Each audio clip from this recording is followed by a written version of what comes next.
Hey everybody, it is your boy NCSO7 here. Welcome to another Puyo Puyo unboxing. It's been a while since I've done one of these, but last time we unboxed Puyo Puyo Box, which would be the last game that compiled the original developers of Puyo Puyo would make before their eventual bankruptcy.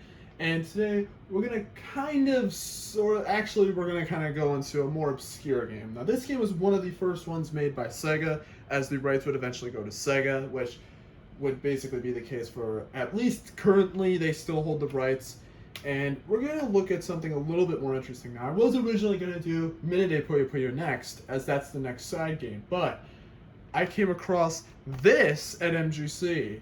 This right here is translated Type de Puyo Puyo, which was made in 2001, and it's basically, as you'd think it is, it's a typing game, like kind of like Mario teaches typing, but I'm not entirely sure. I haven't played that game or this game, as this game was only released on, I believe it says on the back, I believe it only works on Windows 95 and 98, but the Japanese versions. Yeah, it says like right here for like Windows and the Macintosh.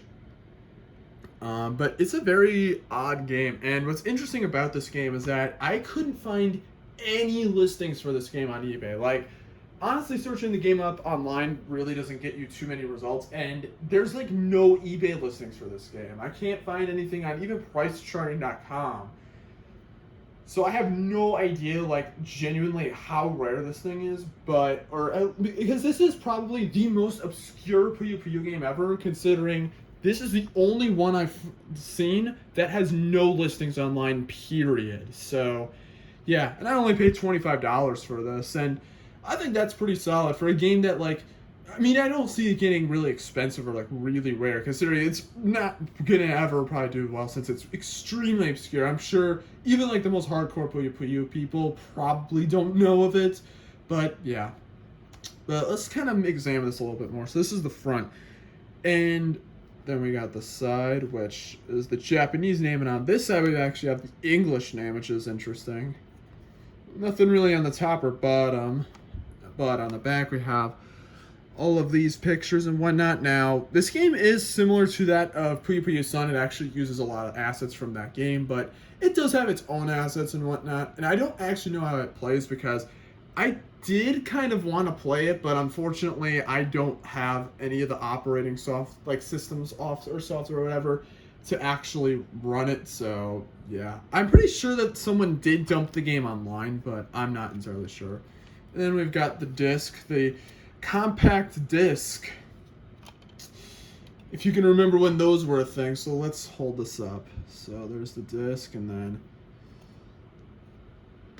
it's nice too. And when I bought this as well, it was actually sealed. Though, to be honest, I think it may have been resealed. So I'm not entirely sure. And then, just like the Puyo Puyo on the Dreamcast, the instruction manual doubles as the front cover. So we'll take a look through this. Unfortunately, though, there isn't really a lot to this one. This one is completely in black and white, completely devoid of color or really a lot of character. It just a lot of information. It's not even really long either, but I guess it just tells you about like some of the operating systems and whatnot. Tells you kind of how you play the game. I assume it's like Puyo Puyo, but instead you have to type in the right way.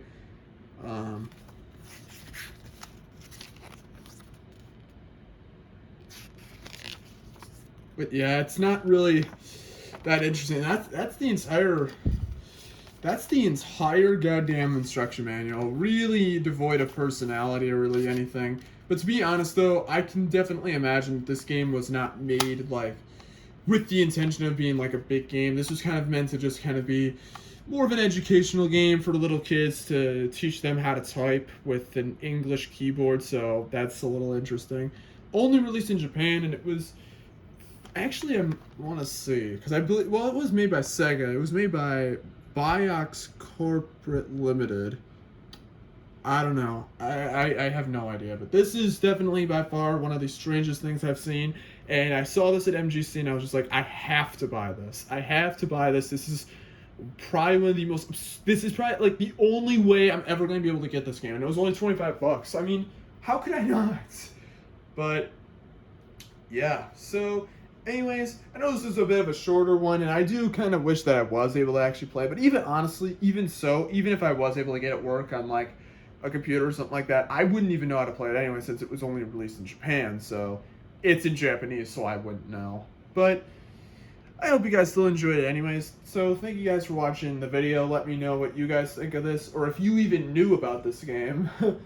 And yeah, and the next technically the next unboxing video isn't going to be Puyo Puyo, but in the next Puyo Puyo unboxing, we will finally take the true look and see what Sega, or more so Sonic Team, can really do. So tune in for next time. See you guys later.